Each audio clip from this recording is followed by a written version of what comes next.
Magandang hapon po sa bawat isa. Ito po muli si Brother Polito Jose, pastor po ng Jesus Christ Baptist Church, and this is our time in the Word, and that is the Bible, the Word of God. Tayo po nagpapasalamat sa Diyos sa kanyang patuloy na biyaya sa atin, and much of you know na itong nakaraang linggo hanggang Monday ay hindi ganun kaganda ang akin hong pakiramdam. Salamat ho sa lahat ng nag-pray. Salamat po sa lahat ng nangamusta, nagpayo, at yung iba ay may nagbigay pa ng mga prutas at kung ano-ano. Salamat ho, purihin ang Panginoon sa inyo. At sa biyaya ho ng Panginoon, noon hong Sunday, pagkatapos ho ng preaching, ay mula noon, hindi na ho ko nilagnat. At nagtuloy-tuloy na ho yung recovery Monday, nagsimula ng humupa, yung sakit ng ulo at sakit ng katawan. And then Tuesday, Monday, and here I am, nakauwi na ho ako sa amin. At salamat ho mga kapatid, mga kaibigan sa inyong mga suporta at panalangin.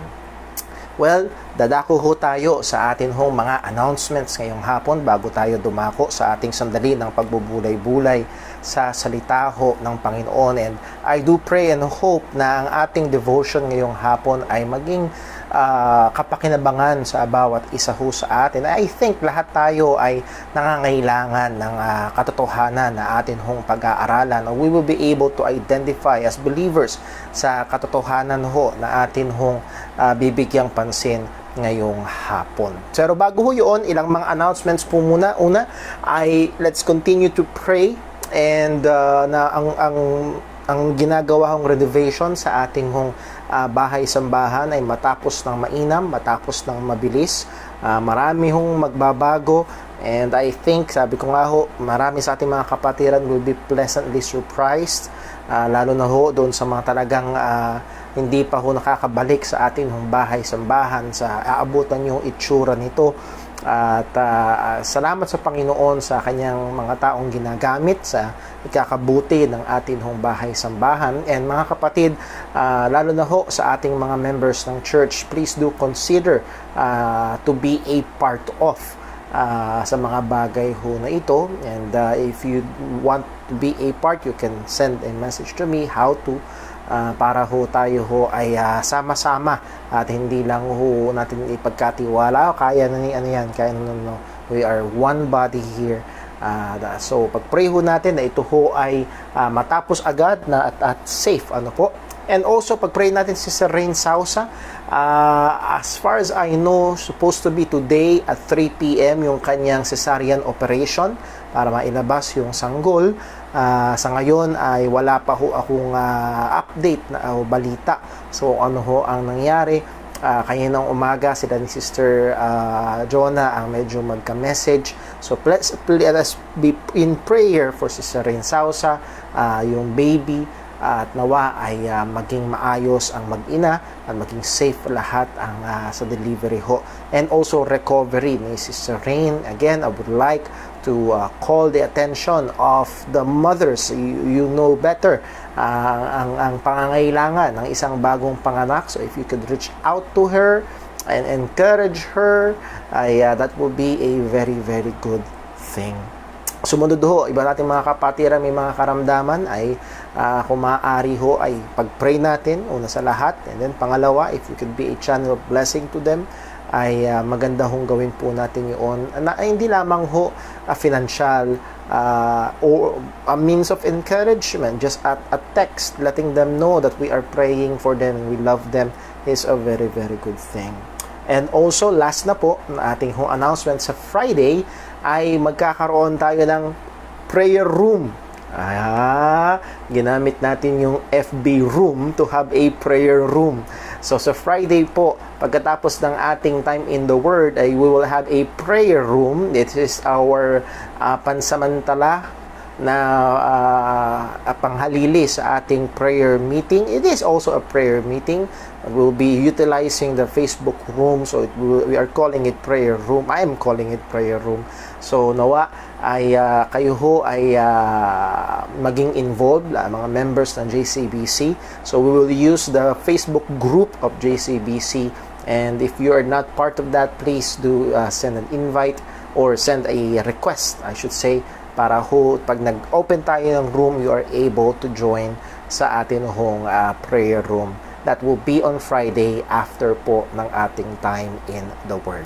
Okay, so yun ho ang ating mga announcements. Dadako ho tayo sa by the way, ay belated happy birthday. Kahapon ay late yung aking post. Happy birthday po kay Brother Alex Tanudra, isa ho sa mga deacons ng ating hong church. And sabay ng kanyang birthday ay ang kanilang anniversary mag-asawa. So purihin ang Panginoon. We praise and thank God for the Tanudra couple. Malaking blessing po sila sa church at kitang-kita lagi yung kanilang puso, presensya, effort para sa gawain ng Panginoon sila at ng kanilang buong pamilya. So, Brother Alex, belated happy birthday, and also ay happy anniversary po sa inyo ni Sister Pinky. So that's a belated greeting. So tayo dadako sa atin hong devotion, and we'll be coming from the Book of Psalms. Book of Psalms. At ang pag-aaralan ho natin o pagbubulay-bulayan ho natin ngayong hapon will be coming from Psalm 32. And maaari itong psalm na to ay hindi masyadong pamilyar. So if you have your Bibles, please open it to Psalm 32. At ang atin hong pag-aaralan, if I will put a title, it will be this: The Happiness of One Who Received Forgiveness. The happiness, or dun mismo sa wording ng Psalm, the blessedness of one who received forgiveness. So, atin hong buksan sa Psalm 32, babasahin po natin verses 1 to 5 lamang po, at ito yung magiging scope ng atin hong devotion ngayong hapon. Psalm 32 verses 1 to 5. Kung nakita nyo na ho, please do read your Bibles with me.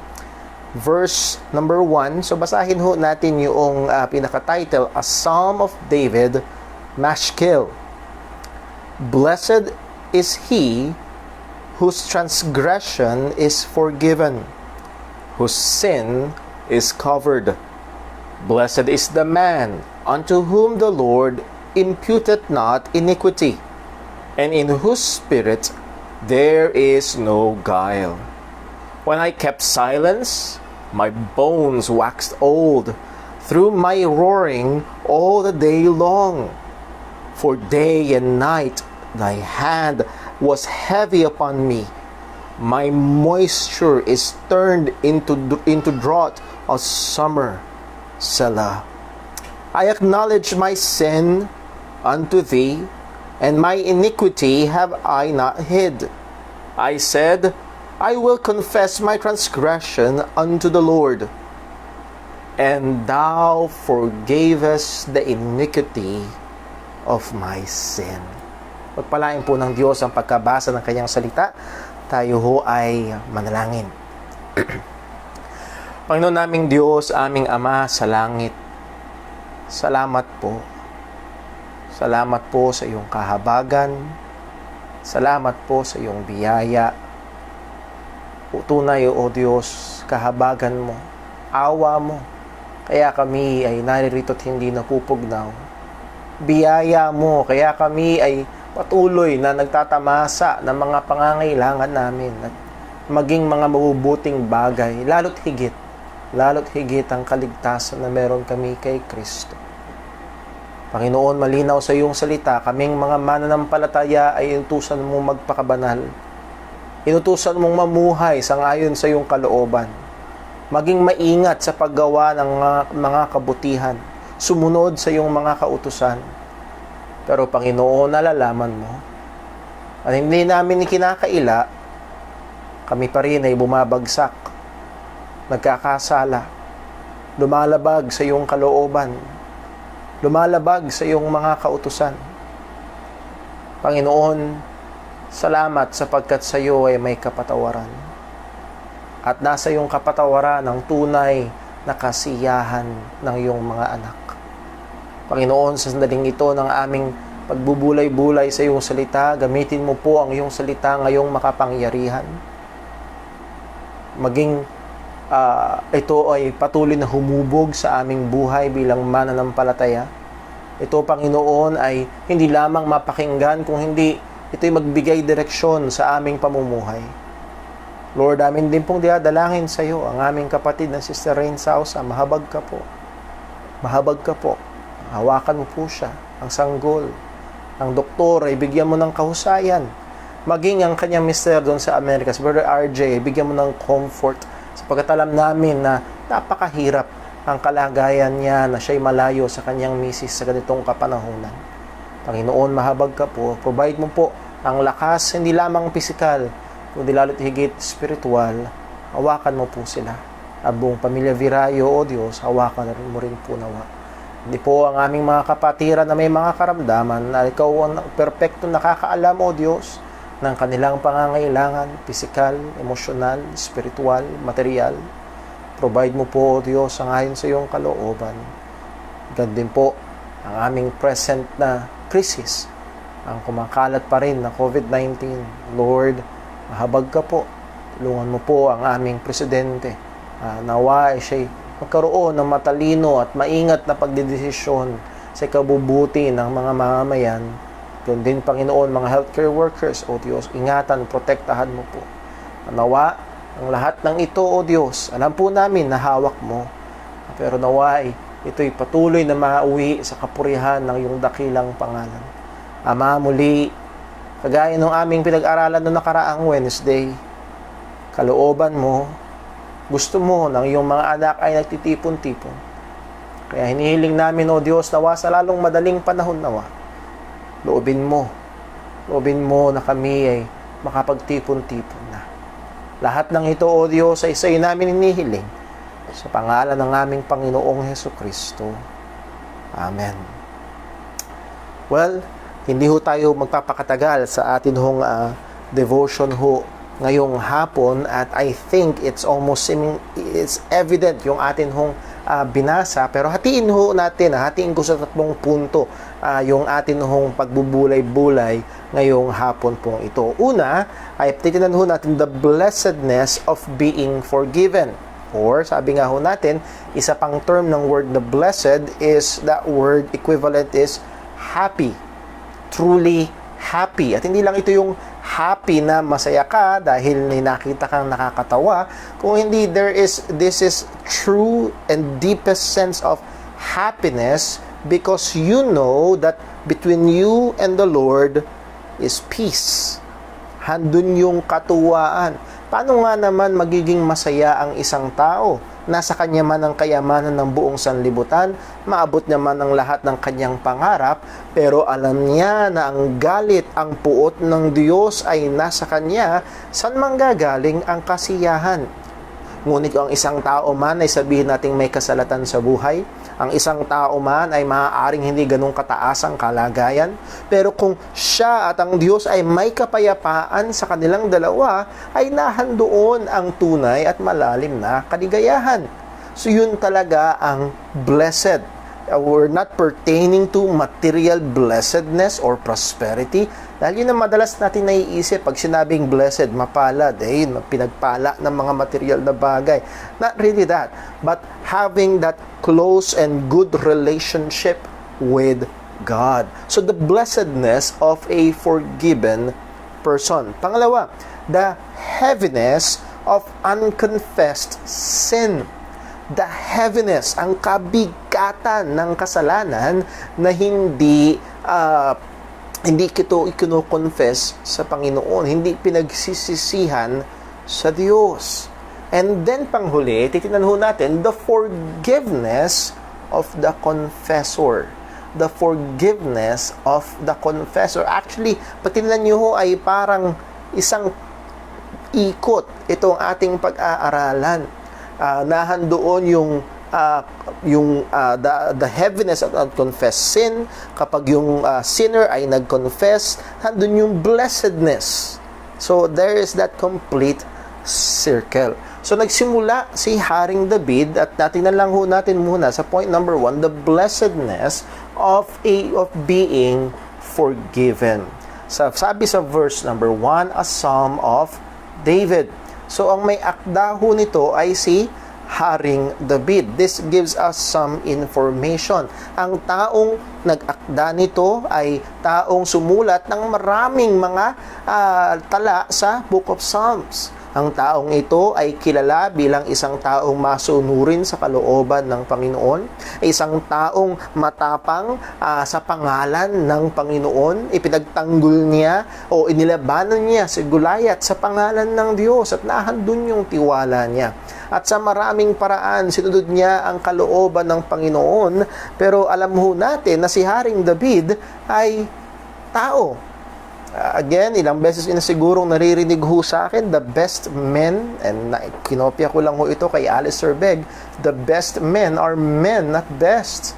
Kahit all the towering human figures sa Bible like Moses, like King David, have their shortcomings. At dito makikita ho natin si Haring David, a man chosen after God's own heart, ay nahandoon yung struggle niya sa kasalanan. Hindi lang basta struggle sa kasalanan, sa pag-confess ng kasalanan. At makikita ho natin. Pero binuksan ni Haring David ang awit na ito na pinroklama niya agad. Sinabi niya agad yung blessedness, sinabi niya agad yung napakasayang kalagayan ng isang taong nakatanggap ng pagpapatawad ng Panginoon. So basahin natin ang verse 1. Blessed, there's that very opening word, happy. Blessed is he, sino daw yun? Whose transgression is forgiven. Now, let me just put a word. Marami hong mga tao lumalapit sa Diyos, ang unang hinahanap ay kagalingan ng pisikal na katawan. Maraming mga tao lumalapit sa Panginoon, ang hinahanap ay pagpapalang material. Maraming mga tao lumalapit sa Diyos, ang unang hinahanap ay kaginhawahan ng buhay. Nais kong sabihin, narito ang pinakamaganda na pwedeng makuha ng isang tao mula sa Panginoon ay ang kapatawaran ng kasalanan. Kaibigan, kung hindi mo pa naranasan lumapit sa Diyos para sa kapatawaran, nais kong sabihin, narito. Pakinggan mong mainam ang sinasabi ng salita ng Diyos sa pag-aaral ngayon. Anong sabi? Blessed is he whose transgression is forgiven, whose sin is covered. Blessed is the man unto whom the Lord imputeth not iniquity, and in his spirit there is no guile. Now, hindi ho natin hihimay-himayin lahat itong sinabi ni Haring David ho na ito, because I think na ito ay pagsasabi ng parehong bagay in many different ways. Sinabi niya, sins are for blessed is the man whose transgressions are forgiven. Well, it's the same as sins being covered. It's the same as being the Lord, to whom the Lord did not impute sin or iniquity. It's the same na sinabing whose spirit there is no guile, because there is no such person. Well, paano nangyayari na there is no guile, walang dumi, walang kasalanan dun sa taong yun? Well, kung inyo naaalala at kung medyo kayo'y pamilyar sa, lalo na sa Book of Romans, ay sabihin natin parang may katunog ito. Yes, sapagkat ito ang talata na kinote ni Apostol Pablo sa Romans chapter 4. So tingnan ho natin sa Romans chapter 4. Romans chapter 4, at sisimulan natin ang pagbasa sa verse 6. And for us to be reminded, ang tema ng Romans chapter 4, Romans chapter 1, 2, and 3, all men are guilty. Pagdating sa verse number 20, 21, doon na sinabi ni Pablo, paano ngayon maliligtas? At pagdating sa verse 4, pinagbigyang diinan ni Apostol Pablo, paano makakamit ang kaligtasan? Well, ang paulit-ulit niyang sinasabi, ito ay sa pamamagitan ng pananampalataya. Ang sabi niya sa Romans chapter 4, simulan natin para makuha natin yung flow ng thought ni Apostol Pablo sa verse number 1. Anong sabi? What shall we say then? that Abraham our father, as pertaining to the flesh, hath found. For for if Abraham were justified by works, he hath whereof to glory, but not before God. So kung si Abraham daw ay inaring ganap or naligtas, naging katanggap-tanggap sa Panginoon sa pamamagitan ng gawa, meron siyang pwedeng ipagmalaki. Pero hindi yun pwedeng tumayo sa harapan ng Panginoon. Hindi siya makakapagmalaki sa harapan ng Panginoon. Pero hindi ganun naligtas si Abraham. Verse 3, for what saith the Scripture? Wow! Ito ho yung pinagkakadiinan ng isa sa aming mga teachers, si Brother Ralph Warren. Tuwing merong issue, tuwing merong usapan tungkol sa doktrina o mga bagay patungkol sa iglesia o buhay kristyano, ang isang maganda daw gayahin ay si Pablo. Ang sabi niya, what saith the Scripture? And kung meron tayong pinag-uusapang doktrina, problema o bagay sa iglesia, what saith the Scripture? Because our authority is Scripture. Ang sabi ni Pablo, what saith Scripture? Abraham believed God, and it was counted unto him for righteousness. Sumampalataya si Abraham, and yun yung binibigyan diin ni Pablo dito sa Romans 4. It is by faith. By faith, God counts a person righteous. Ina-accept ng Diyos ang isang tao. Siya'y naliligtas by faith. Anong sabi sa verse 4? Now to him that worketh is the reward not reckoned of grace but of debt. Well, kung ito'y sa pamamagitan ng gawa, hindi na ito biyaya, kasi kundi utang na. May ginawa ka kasi. Utang na ito sa iyo ng Panginoon. Nakita niyo ho, kung ang salvation is by works, it is not grace anymore. Pero ang linaw-linaw sa Bible that salvation is by grace. Ang sabi sa verse 5, but to him that worketh not, but believeth on him that justifieth the ungodly, his faith is counted for righteousness. So, siya daw na hindi gumagawa, ngunit sumampalataya siya, yung kanyang pananampalataya ay ibinibilang na katuwiran, binibilang siyang matuwid sa harapan ng Panginoon. So, doon papasok yung sinabi ni Haring David na in whose spirit there is no guile. Why is there no guile? Because he is counted righteous. Well, alam mo natin, kapag sumampalataya tayo kay Kristo, ang ating kasalanan ay nahugasan. At sa mata ng Panginoon, tayo ay matuwid. So, yung kasalanan ay nahugasan at yung katuwiran ni Kristo ibinihis sa atin. Kaya sa mata ng Diyos, tayo ay naging katanggap-tanggap. At sino pa ang ginamit na example ni Apostol Pablo? Hindi lang si Moses. Sabi niya sa verse 6, even as David also described what? The blessedness of the man unto whom God imputeth righteousness without works. See, how did Apostle Paul understood the words of King David in Psalm 32? Apostle Paul understood the words of King David as proclaiming salvation by grace through faith, and that is God imputing righteousness to the believer. Binibigyan ng katuwiran, itinuturing na matuwid ng Diyos ang isang taong sumasampalataya. Yun ang dinidiin ni Apostol Pablo dito. Ano daw yung sinabi ni Haring David na nagsasabi na ito yung kanyang kalagayan at paniniwala? Verse 7, saying, blessed are they whose iniquities are forgiven and whose sins are covered. Blessed is the man to whom the Lord will not impute sin. Hindi ibibilang ang kasalanan, kundi ang ibinilang katuwiran. And ang punto ho ay ito. At isa ho sa puntong gusto kong bitawan ay ito. Ang paraan ng kaligtasan sa lumang tipan ay sa pamagitan din ng pananampalataya. Biyaya ng Diyos sa pamagitan ng pananampalataya.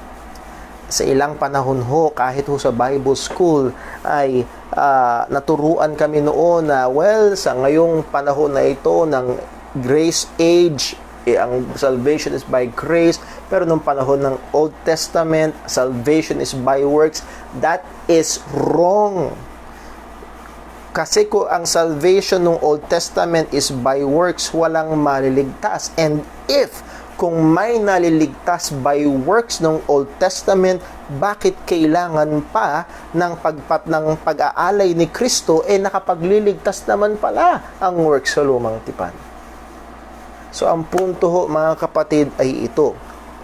Abraham, by the way, Abraham before the law, David under the law, by grace, through faith. At pag binasa nyo sa bandang dulo ng Romans chapter 4, it is said also because of us, which is, sabi nga nila doon sa dispensation, after the law, still by grace through faith. So wherever you are, from Genesis to Revelation, it is always by grace through faith. It is always by grace through faith. Walang panahon na by works, because kung may panahon ng by works, then merong ipagmamalaki ang tao sa harapan ng Panginoon, which is hindi uubra.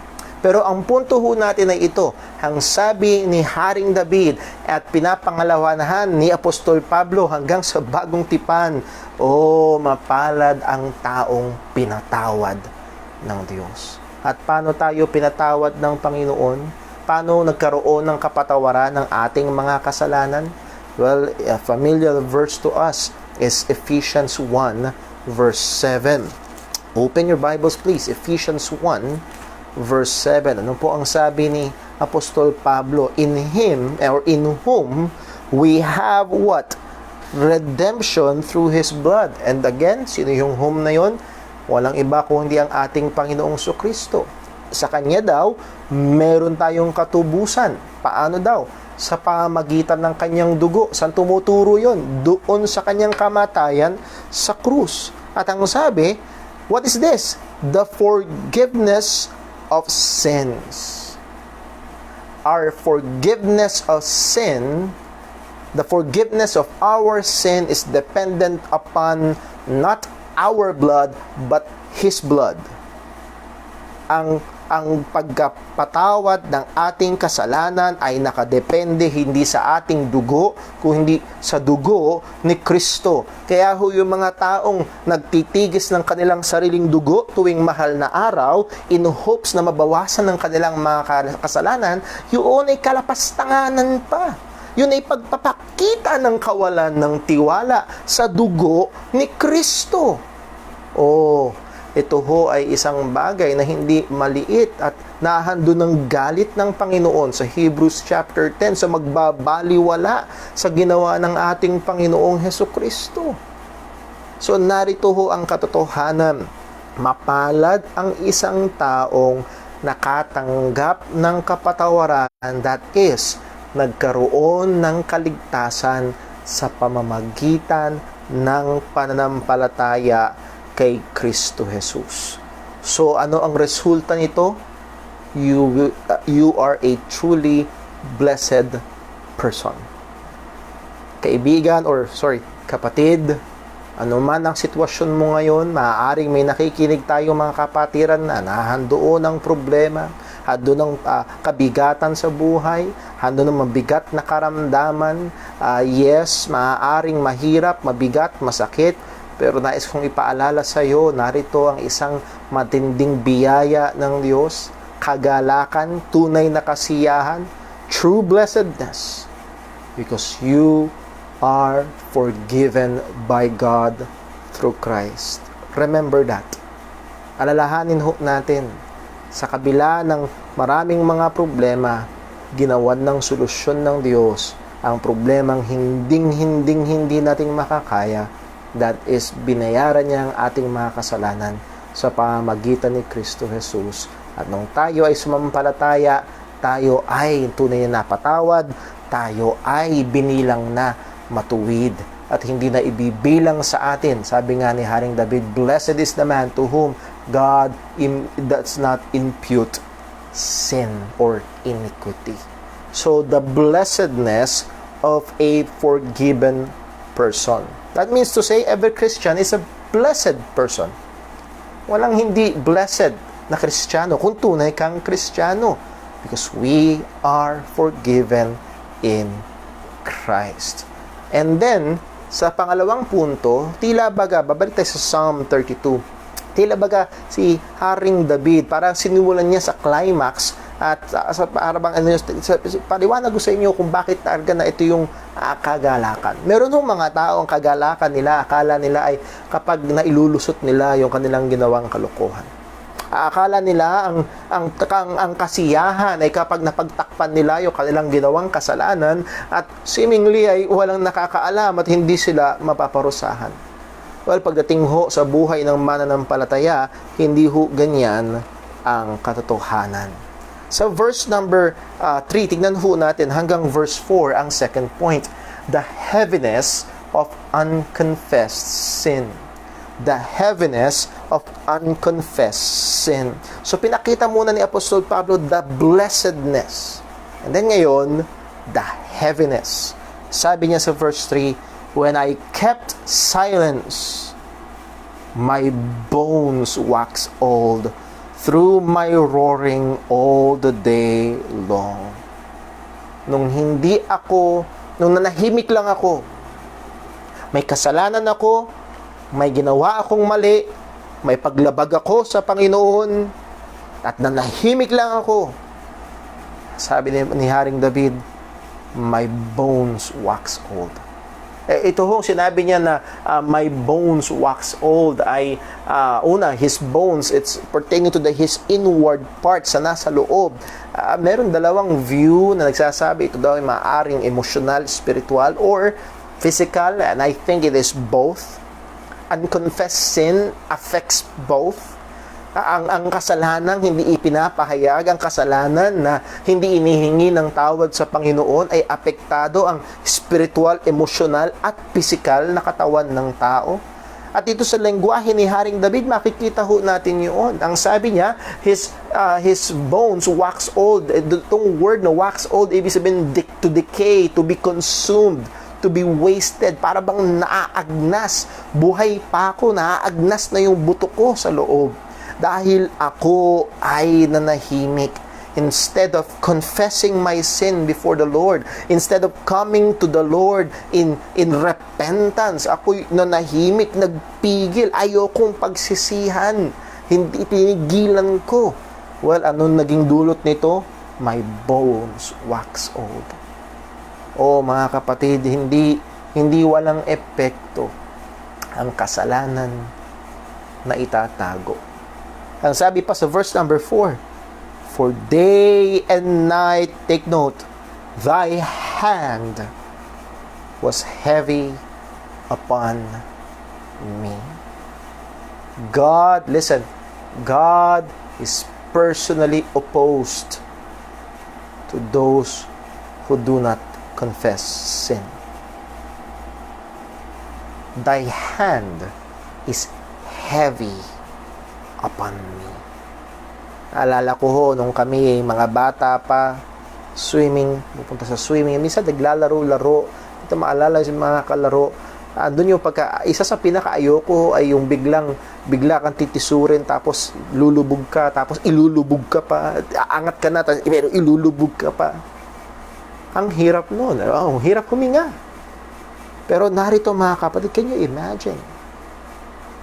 Hindi lang ito 2 oras, hindi lang ito 5 oras, day and night. Hindi na ito sa umaga at sa gabi. This is a figure of speech, a Jewish figure of speech na day and night and everything.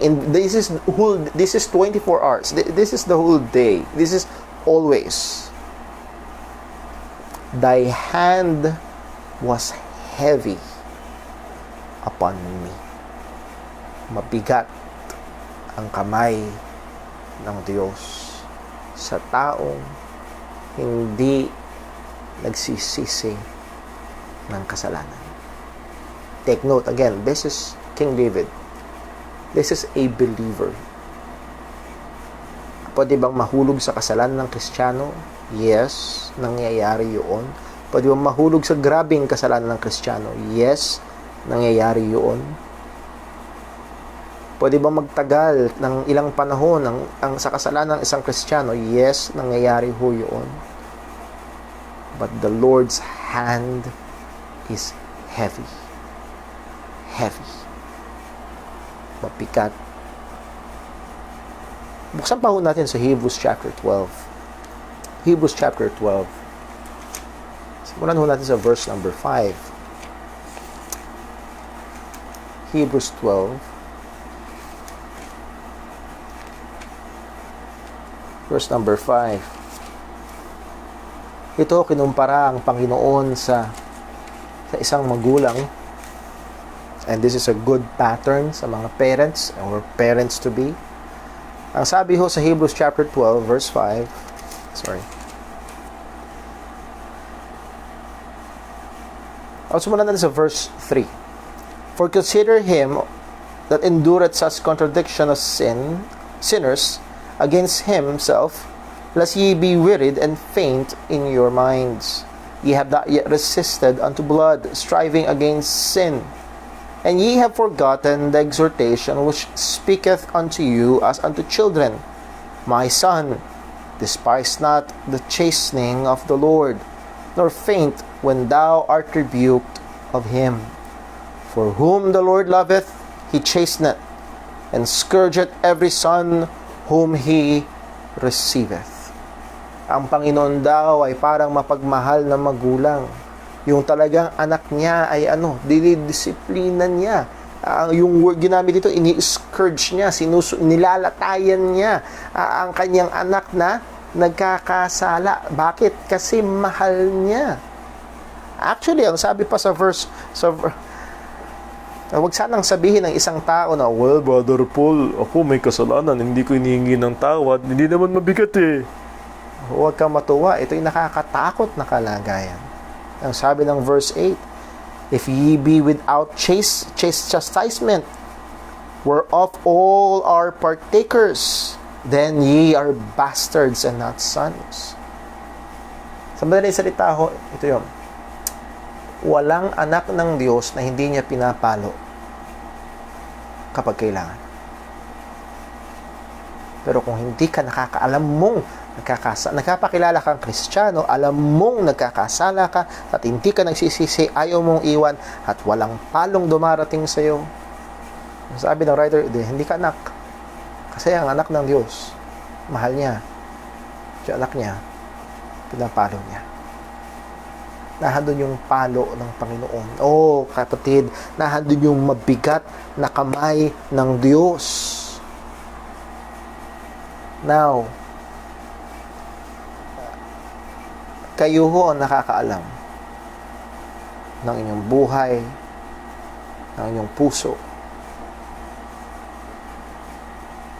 Baka yun yung nagpapabigat. Baka yun yung nagpapahirap.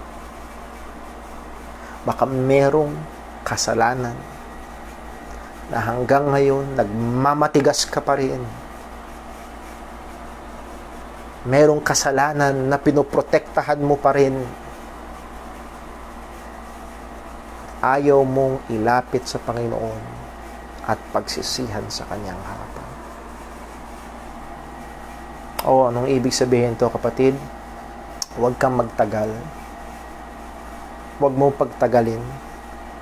Kung ikaw ay nagkasala laban sa Diyos, ang susi ay hindi pagtatago at kahangalang magsubok magtago, dahil paano ka magtatago sa Panginoon ng kasalanan? Pwede mong itago sa tao, pwede mong itago sa magulang o sa mga bata o sa asawa o sa pastor, pwede mong itago sa mga kapatiran, sa kapitbahay, oo, pwede mong maloko ang tao, pero ang Diyos na nakakakita ng lahat ng bagay, hindi yun uubra. Hindi yun uubra. Naalala ko ho, may kwento akong narinig mula sa isang pastor. Kapag daw ang bata ay nagkasala at dumating ang kanyang tatay, ang solusyon ay hindi tumakbo palayo sapagkat kayang-kaya siyang habulin ng tatay niya. Hindi lumaban sapagkat mas malakas ang tatay niya. Kapag nagkasala daw ang bata, ang solusyon ay tumakbo, palapit, yumakap, at humingi ng tawad. Yun ang solusyon sa atin. Yun ang solusyon sa atin. Humingi ng tawad. Anong sabi ng salita ng Panginoon? Patatawarin niya tayo. And here comes point number 3. Point number 3, the forgiveness of one who confess. The forgiveness of one who confess. Ang kapatawaran ng isang nagsisisi ng kanyang kasalanan. Sabi ni Haring David, balik tayo sa Psalm 32, verse 5. Psalm 32, verse 5. By the way, meron pa isang description na ginamit si Haring David, hindi natin nabigyan pansin. Sabi niya, my moisture is turned into the drought of summer. Yung moisture niya, yung tubig niya sa katawan, tuyong-tuyo. Ang buhay niya ay tuyong-tuyo. Baka kaya ang spiritual life mo ay tuyong-tuyo. Yung panalangin ay tuyong-tuyo. Itong mga so 5 months ago, nung nag-church ka, nasa church ka, pero tuyong-tuyo. There might be unconfessed sins. And this is a time for self-examination and confession. Well, number 5, sabi ko nga the blessedness of one who confess. Verse 5, I acknowledged my sin unto thee, and my iniquity have I not hid. I said, I will confess my transgression unto the Lord. So again, that is saying the same thing in 3 different ways. I acknowledge my sin unto thee. Kinilala ko ang aking kasalanan. Hindi ko tinago ang aking kasalanan. Sabi ko nga, isa-isa-isay ko ang kasalanan ko sa Panginoon. Yun yung ganyang ginawa. Humingi siya ng tawad sa Diyos. At hindi nagpaligoy-ligoy. Kapatid, ito ang napakasarap. Ito ang ano ba i-describe ko ito? Ito ang napakaganda sa Diyos. At minsan, sabi nga ni Paul Washer, minsan pakiramdam mo parang, Lord, parang sobra naman, parang sobra mo namang bait, Lord, bakit naman ganito? Pagkatapos mo magsisi, sabi ni Haring David, and thou forgavest the iniquity of my sin.